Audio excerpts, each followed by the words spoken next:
That sounds like sound. Sounds like level. Okay. No. I'm so glad to have people here. It's nice. Yeah, it's really nice. My son has moved back home. Yeah, because he's not working, so we're all together, huh? Not working.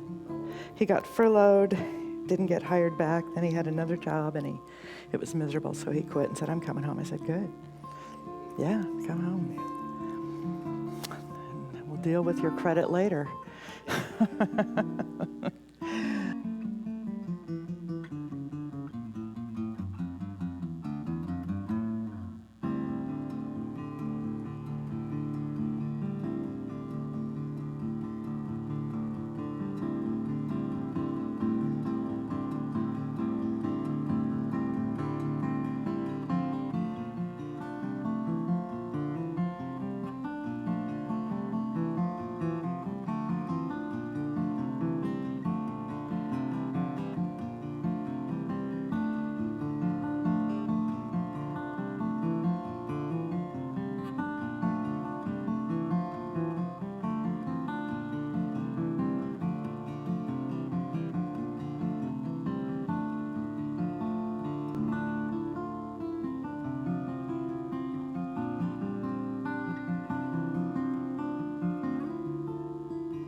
Good morning.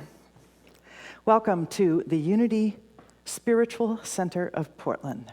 I am Reverend Sidney Lehman-Steen. I am the associate minister here, and on behalf of everyone in this community, I want to welcome you. If it is your first time joining us in our virtual service, then congratulations, you found us. And if you're still trying to load us in, then keep trying. I know you're going to get there. I'm very happy that I get to speak to you today.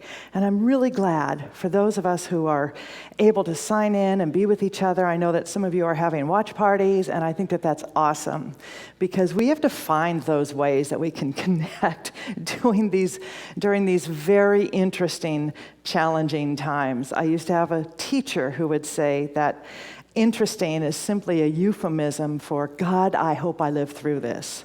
So I want to invite all of us to invoke an atmosphere of beyond interesting into curious, beyond hope into action, beyond fear into wisdom, beyond all of that into a divine remembrance that you and I are here by divine right, by right of consciousness, and that everything that we are, everything we do, is because we are here in human form as an expression of our divine true being.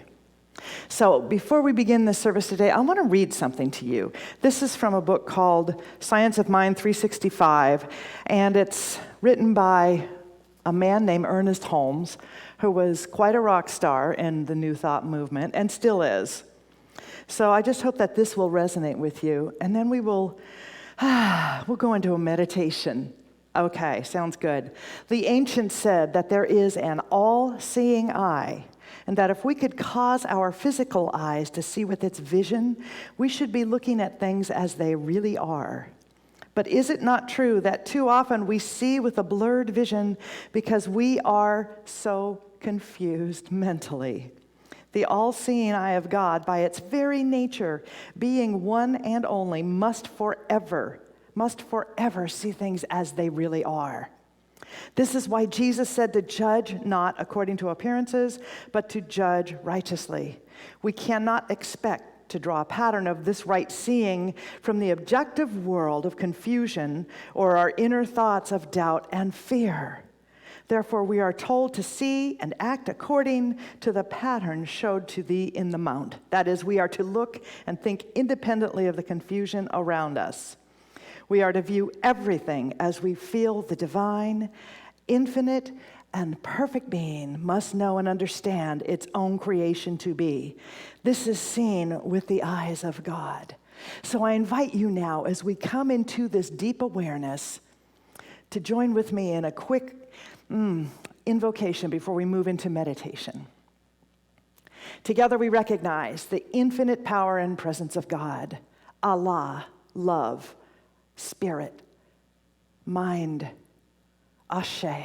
It is that which is both source and substance and has brought us to this point right here and right now in celebration of limitless possibility. It is that which is eternal. It is that which is divine. And it is that which surrounds and fills each and every one of us. So with this knowing, I bless our time together, knowing that whatever it is that is being sought is found. Whatever needs to be heard is heard. Whatever needs to be said is absolutely said. I bless our music. I bless all of it. I bless this wonderful time of sheltering in grace that has allowed us to slow down into a deeper awareness of the truth, the presence, and the love, the light of being. So I am grateful I release this word into law, knowing it is already so, and so it is. Amen.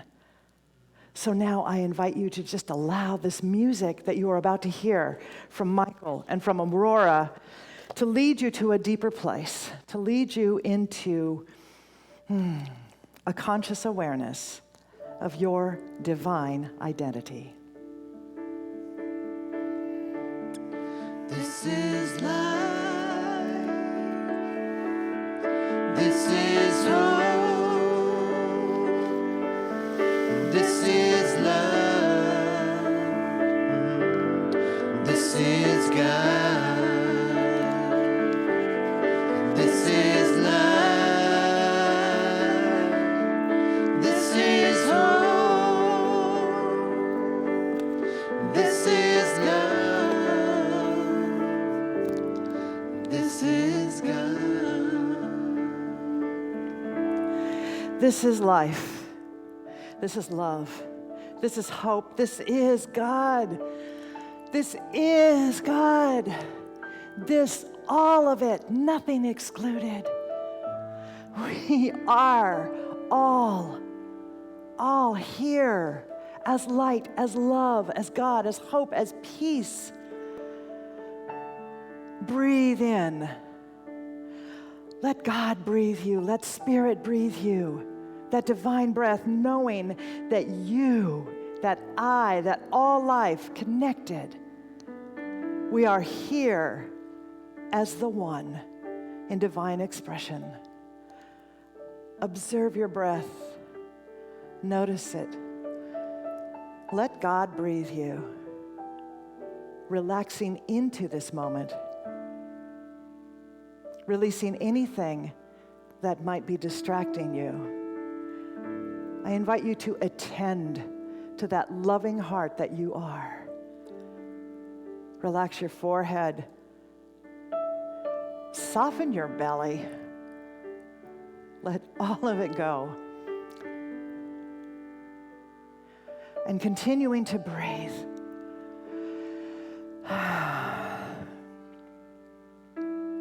Recognize that right where you are, God is.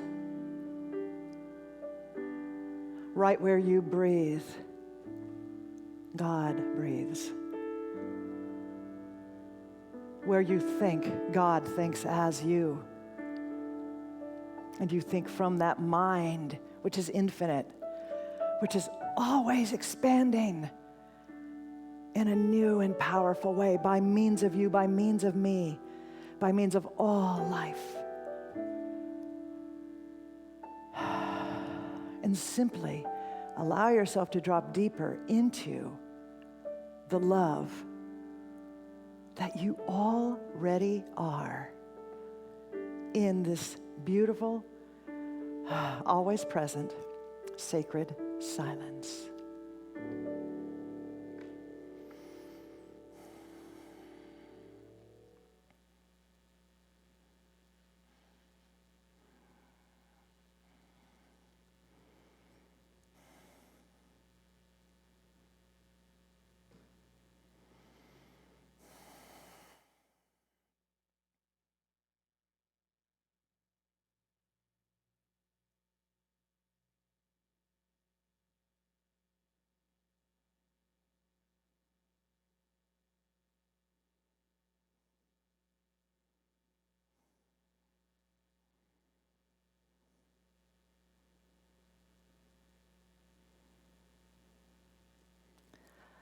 We are saturated by and with the divine. Nothing and no one can stand in between who we are as divine beings and who we are as connected with each other. There can be no separation because we are all living in that center which is everywhere, and that circumference which absolutely does not exist. We adopt that awareness, we adopt that consciousness, and we cultivate that absolute mindset that we are one with and one of the divine, and all life, and all is well, and so it is. This is life. This is hope. This is love. Yeah. And this is God. We are life. And we are life. We are hope. We are love. Yes. And we are God. I am life. I am hope. I am love. Yes.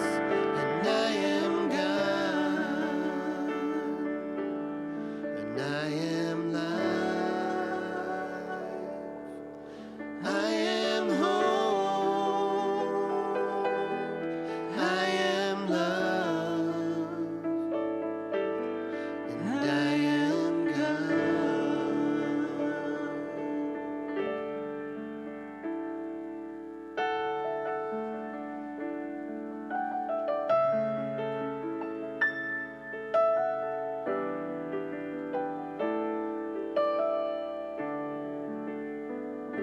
If I am made of love, then I am good enough.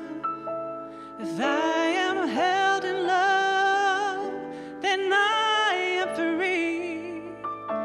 If I could see through love, then I could see the good, could see this world is part of me.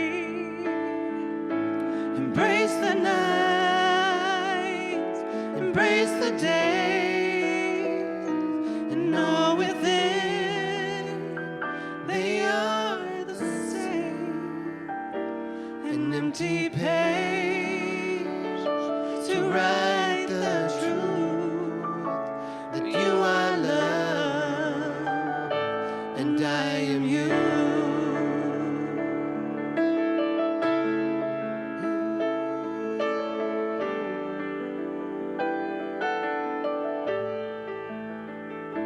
If I am made of love, then I am good enough. If I am held in love, then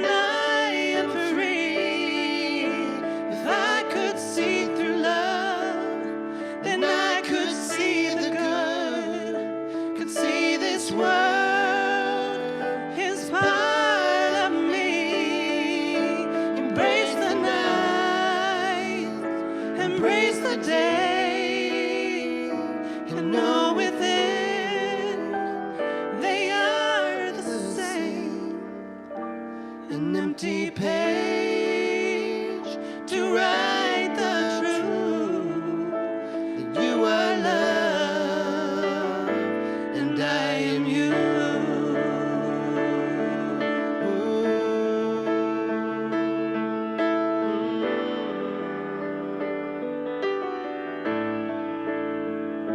For we are love, we're only love. You and me are only love. For we are love, we're only love. You and me are only love. For we are love, we're only love. You and me are only love. We are love. We're only love. You and me, we're only love.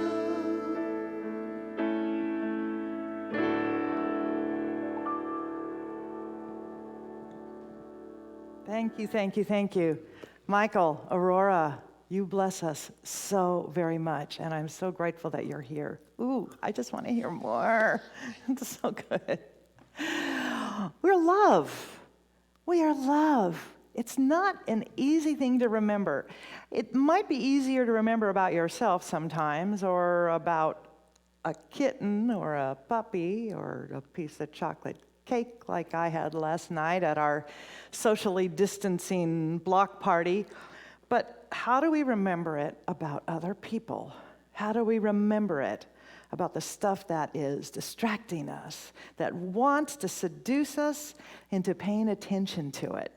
And what I'm recognizing is this idea of paying attention becomes such a habit that it can begin to mimic the activity of love. Because love is an action. Love is a verb. It's not just that noun. You know, we want love to be all fluffy and unicorny and pink dusty and all of that good stuff. And it's so much more than that. Love is the activity of God expressing. You know, so we have been working with the book, How Then Shall We Live, by Wayne Muller. Wayne. And this week, our focus is on love. Deep, sacred love. Your essence, that which you are. So in New Thought, we aspire, and we don't claim dogma or rules of spiritual engagement, save that we are one of and one with God, just like their song just said. We are God, you are God, I am God. Now, if that is making you a little uncomfortable, this thought that you are God, I just want you to know that although all that you are is God, rest assured that God is more than what you are. God is not just you. God is all of us. So you do not yet have the power for world domination. What we want is inner world dominion. Big difference. So our journey on this path of life is to know ourselves in that oneness and to end our beliefs in separation from God and to release the experiences that seem to deepen our perceptions that we're separate from God. You know, we are actually seeking, it's a form of salvation, and that's another word that might trigger you a little bit, but what I want you to know, that we are seeking to be saved from ourselves. Now, traditionally, we think that salvation is about that thing that we do, some ritual in order to know that we will not be suffering after death. But I gotta tell you, there are a lot of us who are suffering, you know, here in life after birth. So we want the kind of salvation where we understand that salvation is peace and triumph that happens in this life, here and now, when we recognize and we remember to live from the oneness with that Christ presence, that light that is already within us. And I know you've all heard this before, but Christ was not Jesus' last name. Christ means anointed, awake, teacher, alive, inspired. It is that That brilliant light. There were a lot of Christs around when Jesus walked the earth. Just know that that is a level of truth, light, and inspiration that we all already have within us. We have that. But most of us don't remember that, and the world is not going to remind us very often of that. So we are filled with this presence, this Christ presence, and it is love. Yet a lot of us don't know what that means. We don't know how to reveal it, recognize it, or live from it, let alone even feel it. So Wayne Muller writes, all that we are is a result of what we have loved. With every action, word, relationship, and commitment, we slowly and inevitably become what we love. You gain courage from what you love. And as we read from Luke in the New Testament, reportedly, Jesus said, where your treasure is, there will your heart be also. That seems really, really clear. It seems so simple. That which is sparkiness, that is that presence. That is love. So I'm here to tell you that we've made the search for this sense of so-called salvation way too complicated. We've made it so hard. We've obscured and confused all these qualities of God with the value we have assigned to things out there. We have confused the objective with the subjective. So it's time to recalibrate our spiritual GPS so that we can simplify our journey. We are love in expression. We are love in expression. And we reveal the power and magic of that love, not in how we perform or live up to something out there. Think about that. Just chew on that for a bit. Our locus, our focus, our truth is not dependent on how we are being received out there, how we are being perceived by someone else, or how many things we have. You and I reveal our true purpose, our identity, and our gifts by asking ourselves one simple question. What do I love? What do I love? What is sacred? You know, this whole idea of sacred love is very powerful. Wayne Muller again, what we love draws us forward and shapes our destiny. Our love draws us forward and shapes our destiny. It teaches us where to walk. With every action, we slowly and inevitably become what we love. We become what we have cared for. Our lives are shaped by what we love. So now he also writes this, so just bear with me. At the beginning of this journey, as you begin to come into understanding, you may encounter what you think you are supposed to love, or who you're supposed to love. You uncover what you should be able to do or would do if only you were more perfect, more spiritual, more successful, and on and on.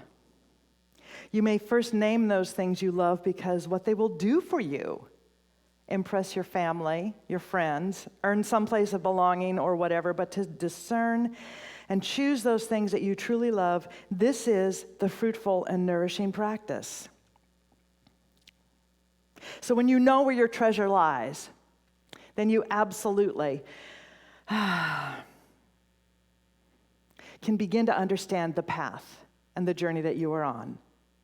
When we know that our treasure lies in this innate power and presence that is, as Michael Beckwith likes to say, never in absence, which means never in absence as us, through us, around us, near us, to us, all of those aspects.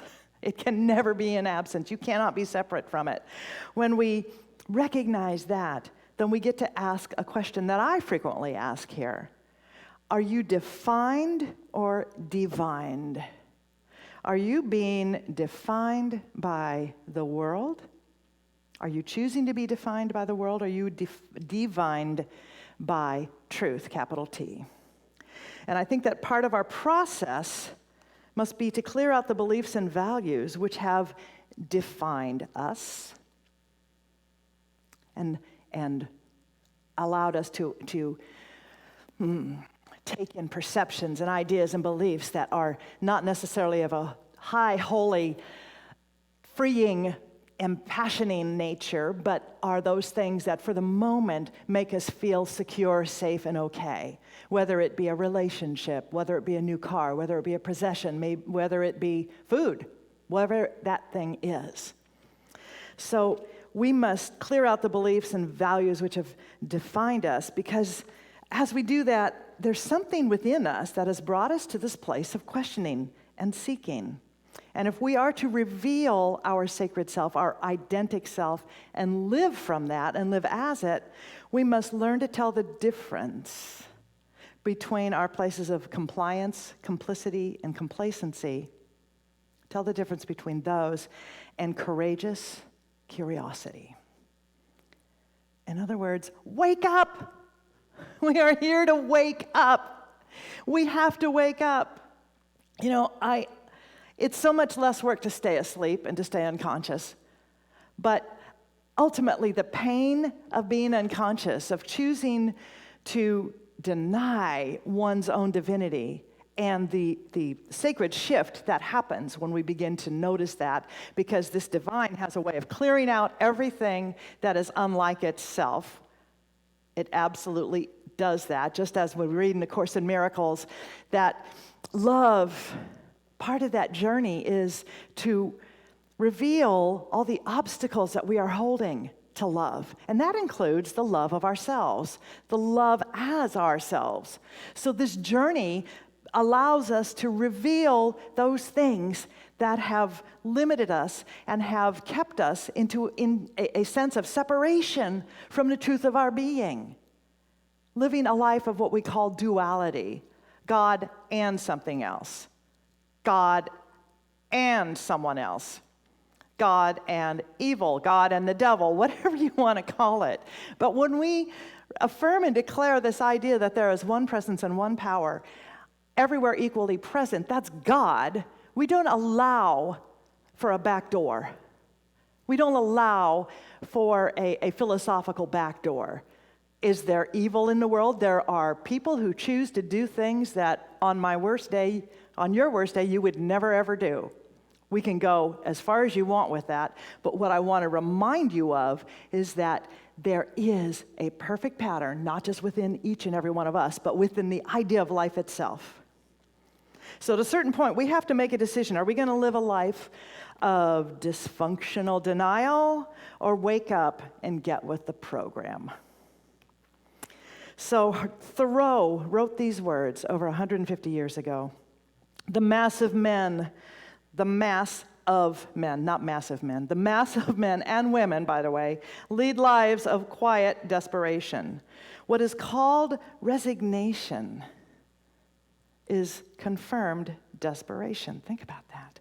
A stereotyped but unconscious despair is concealed even under what are called the games and amusements of mankind. There is no play in them, for this comes after work. Thoreau realized that without the conscious recognition of our pain and our shadow, we don't even have the ability to relax and play. We can't do it. You know, when we numb one area of our awareness, we're actually numbing all of it. It's a global filter.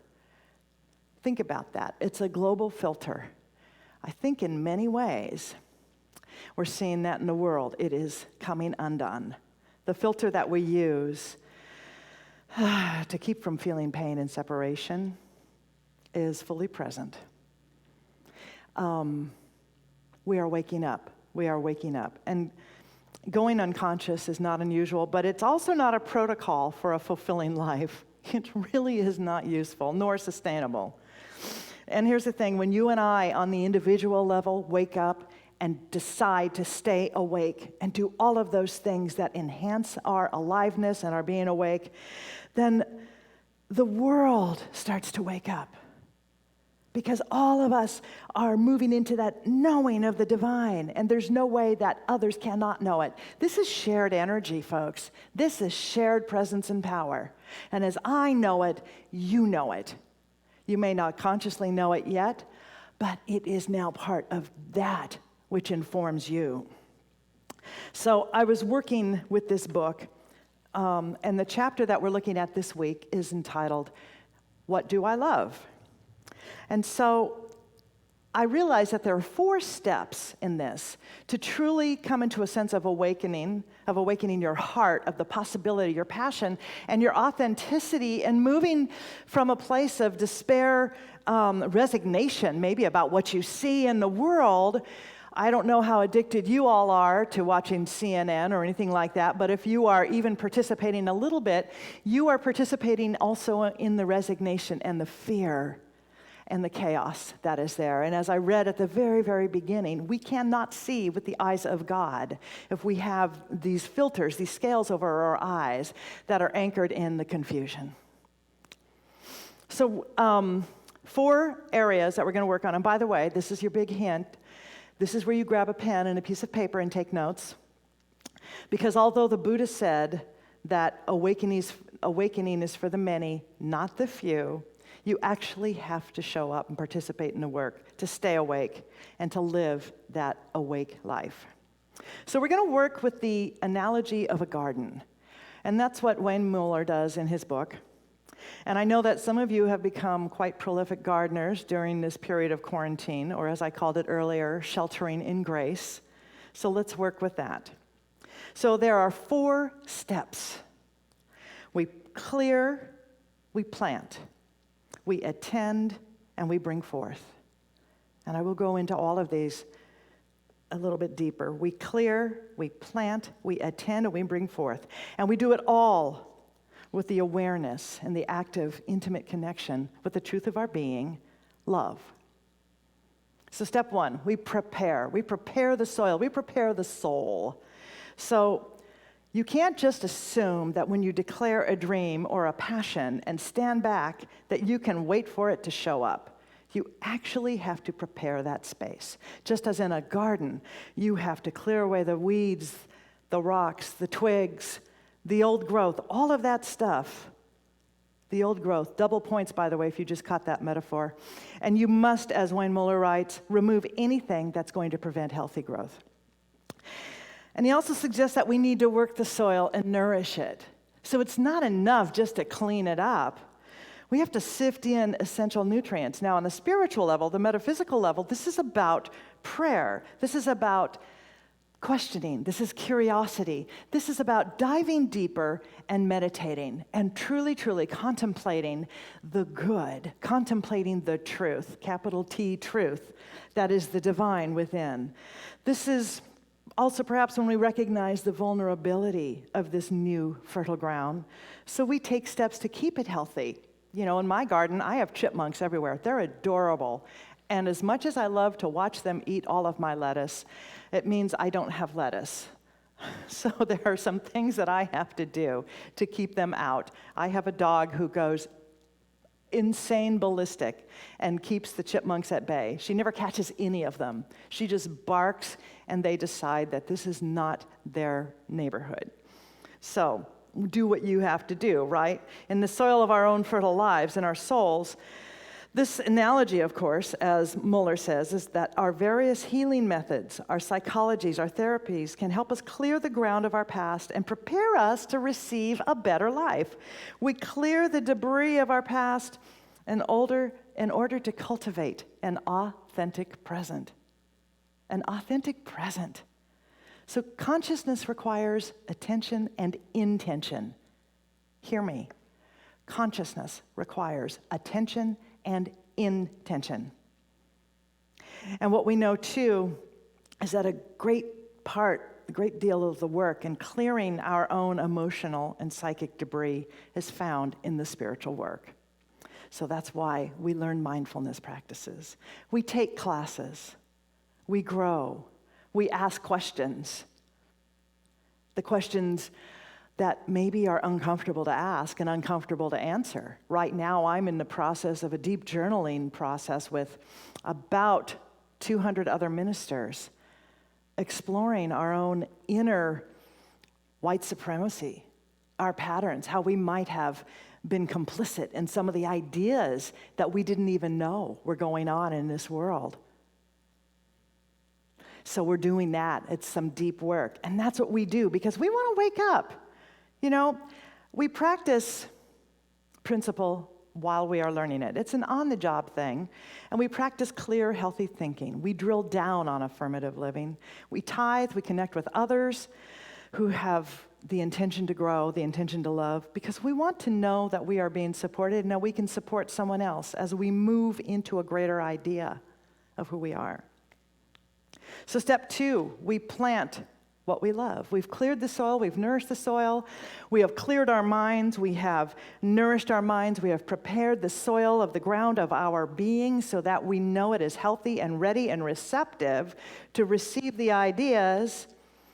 And it's not enough to clear the land, we must select what it is we want to harvest. So Wayne Muller writes, when we spend our time clearing the ground of our life story, when we spend all of our time, we are seeking only to repair what is broken and to fix what's defective. So if we don't go further, then all we're doing is exploring a place of a life repaired. And I want you to know there is a vast, huge, powerful difference between a life repaired and a life well lived. So we actually have to participate in the creation of that which we want.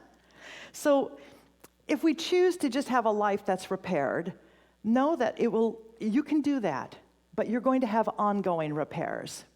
There will be ongoing work. It means continued old patterns, and it's going to mean crutches probably. I don't know how the crutches may look for you. For some people, they might be alcohol, drugs, codependence, other addictions. These are the crutches because we have only repaired. But a life of inspired intention, creative thinking, and productive follow-through brings a full harvest of joy, peace of mind, and by the way, self-esteem. It brings self-esteem. If we're only going to live that repaired life, then you're going to need a lot of spiritual duct tape because those repairs truly are going to be ongoing. So we look at what we're going to plant in this garden, and we plant seeds for that which we want to have in our lives, that which we want to love, that which we already love, that which we want to bring forth and harvest. But if you're not sure what it is, here's the key as far as planting within the soil of your own soul. Plant that thing or that idea that will not leave you alone.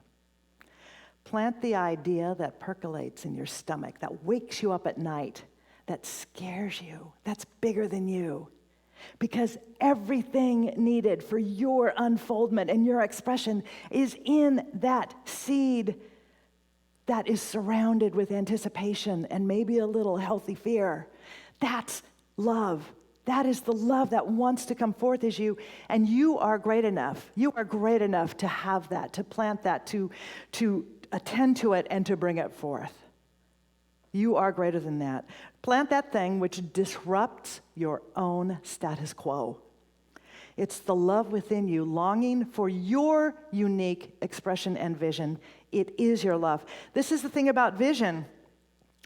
The vision that you have for your life will always be bigger than where you are now.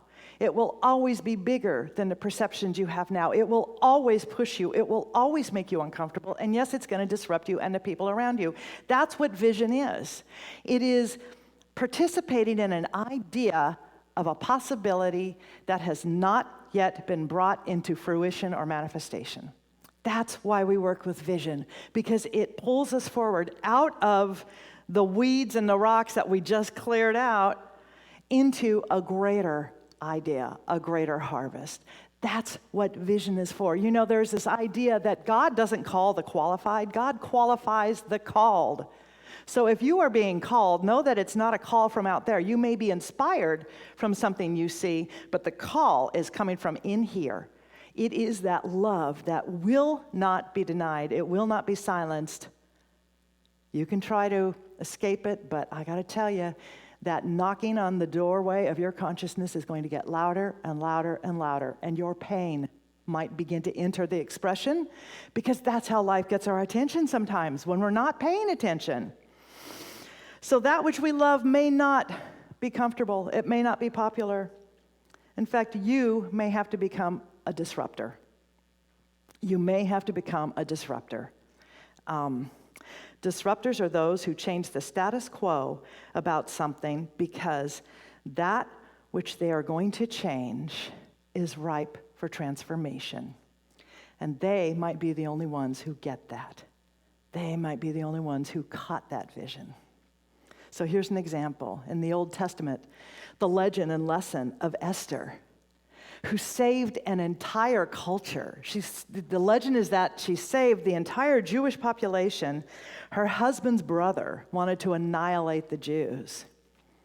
And she prevailed and stood in the truth and the power to not do that. And I'm just trying to imagine what that conversation was like, because I know that when I'm standing in my power, there's nothing that can get in the way of it.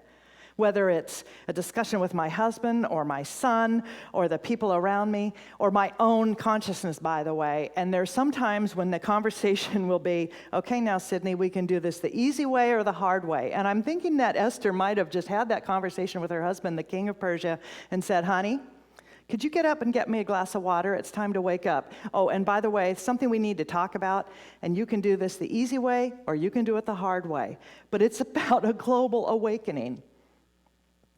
Disruptors make non-disruptors and those who want to stay asleep very uncomfortable. Jesus was a disruptor. He made everyone uncomfortable. Harriet Tubman, disruptor. Audre Lorde, disruptor. Barack Obama, disruptor. Muhammad Ali, John Lewis, Carl Reiner, Charlotte and Emily Bronte, Gloria Steinem, Malala Yousafzai, Greta Thunberg, RuPaul, all disruptors. All disruptors, expanding the possibilities of expression and perception, disrupting that status quo, first within and then without. Plant what is disrupting and will come forth to empower you and grow you. So then step 3, we attend. Step 3, attend. Attend what you have planted with love. We pay attention. There's a saying, energy flows where our attention goes. Energy flows where our attention goes. So we can pay attention to this stuff that disturbs us and attracts us, and a lot of energy goes there. That's not love. It may feel like adrenaline, also not love. Wayne Muller writes, what we love galvanizes our attention. It frames our life. It forms the soil in which we grow. It is the seed in the ground. We give our heart to what we love. So if the coin of the realm is our attention, it is the only thing we can always pay to that which we love. When we are clear that our center is where passion and authenticity reign, we can choose to train and yes, to discipline ourselves to always come back to the place of truth and attend to that, to attend to the love, to pay attention to that and to nourish it and grow it. Ernest Holmes wrote, if you listen to peace, you will experience it. If you listen for truth, you will hear it. If you listen to power, you will receive it. If you listen to wholeness, you will discover it. And that's what attention looks like. It is open, focused, curious, aware. And when we make love the source and destination of our attention, the source and destination, we will always be lifted up to a higher consciousness and a more abundant experience of life. So we attend. We take care of that which we have planted. Back to our garden. Once again, you make sure that the weeds haven't begun to pop up. You make sure that you're watering it. You know, water is that beautiful metaphor for feeling, for awareness. We make sure that we are loving that which we have planted. So step 4, we harvest, we bring it forth, and we do it with love. So in New Thought, I want to remind you, we do not ever advise you to hide your light under a bushel. Your gifts are divinely intended to raise you up and to lift the world. Because you have gifts that no one else can do. No one else can bring these gifts. You have things that you do that are your way. Now, you might have a job that a lot of other people have, but the way you bring your heart to it, your soul, your passion, your love, your consciousness, that is your gift to God. So Eric Butterworth wrote these words: think of yourself as a channel through which creative activities flow, and there is no limit. Think about that. You're a channel through which creative activities flow, and there's no limit. So you cannot exhaust the inspiration. You cannot exhaust your creativity. You cannot exhaust your expression of God. You can't exhaust God. You just can't. It's limitless. This power and presence cannot be exhausted. Absolutely not. So the Gospel of Thomas and the Gnostic Gospels, we read this: if you bring forth what is within you, what you bring forth will save you. If you do not bring forth what is within you, what you do not bring forth will destroy you. So it brings us back full circle to our overarching question: what do you love? That sacred truth which resides within you is your divine nature. It is love itself, and it has everything you need. But you have to connect with it, acknowledge it, become aware of it, play with it, get down in the dirt with it, and use it. Let it use you. We get so serious. Roll around in the dirt of that soil, that sacred soil, because if you choose to bring it forth as that sacred harvest of your very being, that divinity, that love, that power that is God, you are bringing forth the very essence of what we talked about earlier, this idea of salvation, of what Course in Miracles calls salvation. So now, hold your trigger for a second, hold your twinge about this. Here's from Course in Miracles. Salvation is a promise made by God that you would find your way to God at last. In other words, move away from the separation, come back to peace, come back to center, come back to love. Number 2, the promise of salvation and your return to God cannot but be kept. We are all, as Lisa likes to say, walking each other home, walking back to that center that is God, that is love, that is infinite truth, power, possibility. Number 3, salvation guarantees that time will have an end, and all of the fear-based thoughts of lack, limitation, and separation that have been born in time will end as well.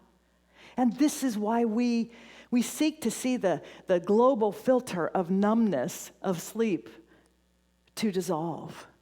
And we do that by our willingness to dissolve it, to wake up, to pierce it with our hearts, with our love, to see through it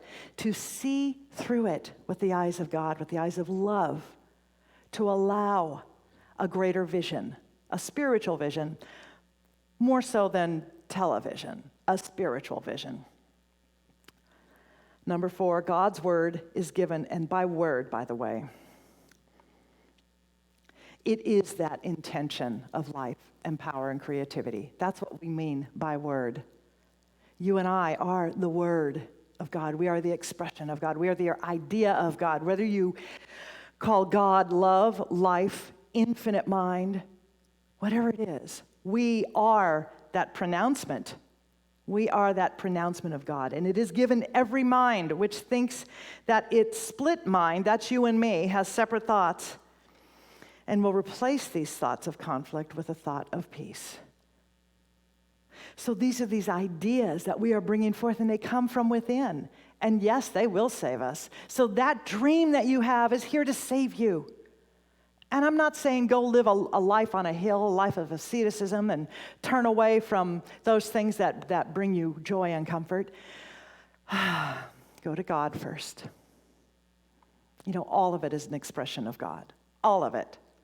But we must anchor first in the truth that right where we are, the divine is seeking to celebrate through us. So clear away those thoughts. Clear away those thoughts. Come into the garden of your own awareness and plant joy, compassion, curiosity. Attend to all of those. Stay awake, because your good is at hand now. It's not out there. It's not somewhere beyond this plane of existence waiting for you to appease, please, or perform. This is not big pie in the sky. This is attend and then bring it forth. Bring it forth. Allow yourself to become that channel, that manger for good, that place where it is born. Do the work. Show up. Awake. Be that which you have been created to be. This is the time. This is the place. This is the time. This is the place. So choose now to come into the awareness of yourself as a creation of spirit. Be ye now transformed by the renewing of your mind. Be ye now. What do you love? Bring it forth now. Bring it forth. Begin to bring it forth. Clear, plant, attend, harvest. As you do, watch it lift and heal you and save you and the world. And so it is. Thank you very much.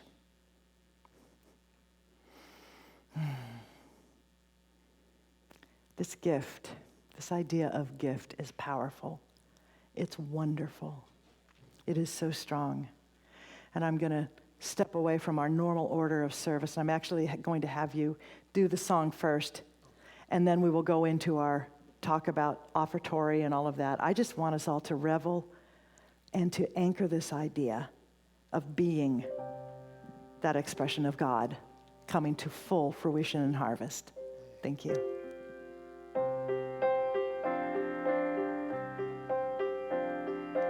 You are sacred love. Sacred love is all that you are. You are sacred love. God, sacred love is all that you are. You are sacred love. Sacred love is all that you are. You are sacred love. God's sacred love is all that you are. Show the way, God, show the way. I want to live in such a state of grace.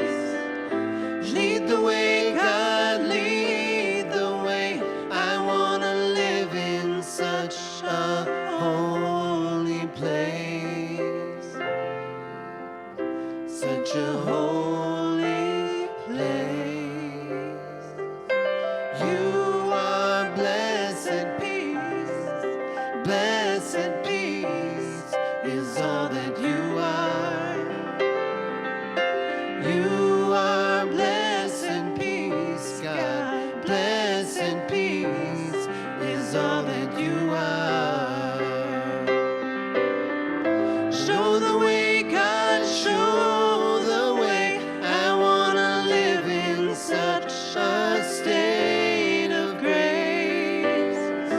Lead the way, God, lead the way. I want to live in such a holy place.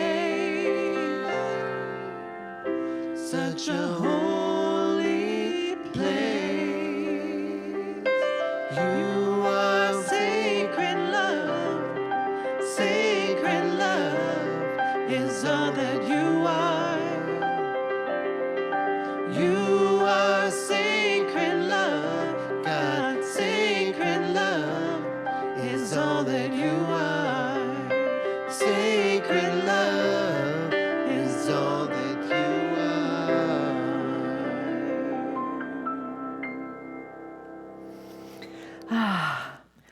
I like your version of that song a lot better than my version of that song. It's really good. Thank you so much.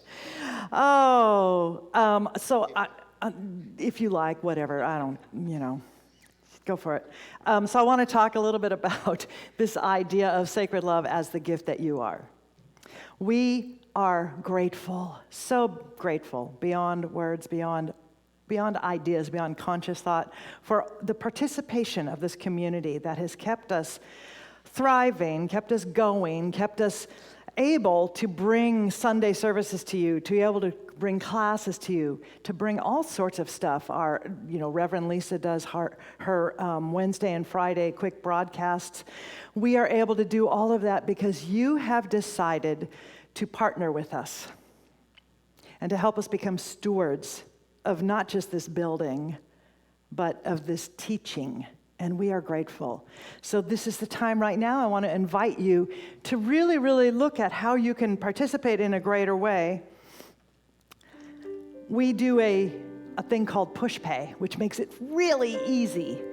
You can, to the number, so if you get out your little smartphone or your big smartphone, and the number 77977, that goes in the to, and then the message we'd like you to send, all as one word, all lowercase, Unity of Portland. So the word Unity of Portland, one word, to 77977. And you will be led through the steps to be able to tithe to us, to give to us. And if you choose to go beyond your normal tithe and give us another gift, we accept it graciously and happily. And if your gift is $1, we accept it graciously and happily, because we know that just the activity of choosing to be part of the circulation of life is awesome. Money is just one expression of the energy of God. It's everything together. We also are happy to accept your checks, 4525 Southeast Stark Street here in Portland, America, Portland, Oregon. 97215 is our zip code. You can also call the office and give a credit card number. We are open and receptive to all forms of payment, save barter with sheep, cows, beads. We'll take your bakery items. I'm kidding. Anyway, we appreciate your financial gifts. So now I just want you to take this idea and say with me, divine love as me blesses. What's the rest of it? Blesses all that I have and all that I give. And so it is, something like that. I'm just going to say that we are absolutely part of that divine flow. And I know that as you are moving into the world as a greater being, as a greater expression, that it comes back to you. You are blessed, you are prospered in every area, and you are made open and aware to the gifts of life that surround you and fill you. And I am grateful that you do that. So I think this is where we close the service. Something like that. Get off the stage. I'm going to do a little closing prayer. Let's do the announcements first. Sometimes we do the prayer first, but I want to do this announcement, a couple of them. We've got some important ones. Let me get out my trusty list. First thing I want to do is I want to call Amanda back up here. So Amanda Kassab Johnson is a goddess, and she is offering a wonderful class. We actually have decided to start it next week instead of this week, and she's going to tell you about it because this is part of the growth and the unfoldment on our planet. Go for it. Thank you, and thank you for your amazing message. Thank you. It, as Reverend Sydney said, it is our work to do, and we need to step into it. And so here at Unity Spiritual Center of Portland, yes. Did I get it right? We are going to begin offering a book study that looks at white fragility. And starting next Monday on Zoom, we, on a love offering basis, we are going to be meeting and reading through the book White Fragility by Robin DiAngelo and talking about how white fragility shows up. What is white privilege? What is my part in that? And how can we work to wake up and support the movement of change that is happening right now and make equity the center of all of our work and create a new future together. The most amazing thing that is coming up that I'm most proud of is that we are going to be taking the love offerings and at the end of the class, putting them together and donating them to a cause, whether it's Black Lives Matter, Don't Shoot Portland. It's going to be a group decision, and we will decide where that money will go to help support the work that is being done right here in Portland. This is where we go beyond our talk and we walk. We put feet to our prayers. Yes. That is powerful. I love that. And I know that other groups across the country have done this and have incredible rates of people who want to participate, because now there's like a direct line of action of not just growing and learning, but participating in something that can actually help and make a difference. So that's very exciting. What time is the class going to be on Monday nights? Usually between 6 and 8. That is up for negotiation as well. So when you contact our amazing administrator at unityofportland.org, if the time doesn't work for you, just put that in the email and we will get all the information sent out very soon. So we're hoping to start it Monday the 13th, and which is next Monday. And please, please, this work is so important, and I'm looking forward to building community with each and every one of you to support what is being birthed right now. Yeah, thank you. Don't go to sleep on this. Don't go unconscious. Please don't go unconscious. This is an opportunity for the world to be made new, for all of us to be made new. So don't go unconscious. Be willing to go where it disrupts your own status quo. It's the gift Spirit wants to give you right now. We have a spring community outreach. Our community transitional school here in Portland needs items. And so we would like to ask you to donate any of these much needed things, non-perishable foods like macaroni and cheese, popcorn, peanut butter, tuna, trail mix, beans, rice, applesauce, regular size shampoo, and I'm going to say as a girl, conditioner. We are collecting for 60 families. So and this is for kids and families who are experiencing homelessness, houselessness. So this is a point of stability for them that we can help participate in. We would love to have handwritten notes of inspiration and handmade face masks. We're going to be in this for a while. Let's honor it. It's a simple thing. Let's bring in the masks. So if you'll please place your donations in the boxes at the back door of the church here at 4525 Southeast Stark, Tuesdays and Wednesdays between 12 and 4 p.m., or you can donate directly to the Outreach Transitional School Fund through PushPay, which once again, 77977. Text Unity of Portland, and you will be prompted to go right to that. So our director of family, our youth and family ministry wants to know, do you have children or teens at home? If you will email or call Barbara for information, I want you to know there are programs that are going on. There are all sorts of programs going on, and that is youth@unityofportland.org. Thank you again for your continued support. You can continue to support us through the summer on PushPay. I know that that's PushPay. PushPay. A lot of words have come out of my mouth today. It's about time to stop. I know we say this a lot. 77977. Or call or send us a check. We love it. So Coffee and Connection is going to start in a few minutes. There's a Zoom link in our newsletter and on Facebook, and I'm thinking that our wonderful chaplains who monitor the feed and respond have also put it in that feed. One more thing.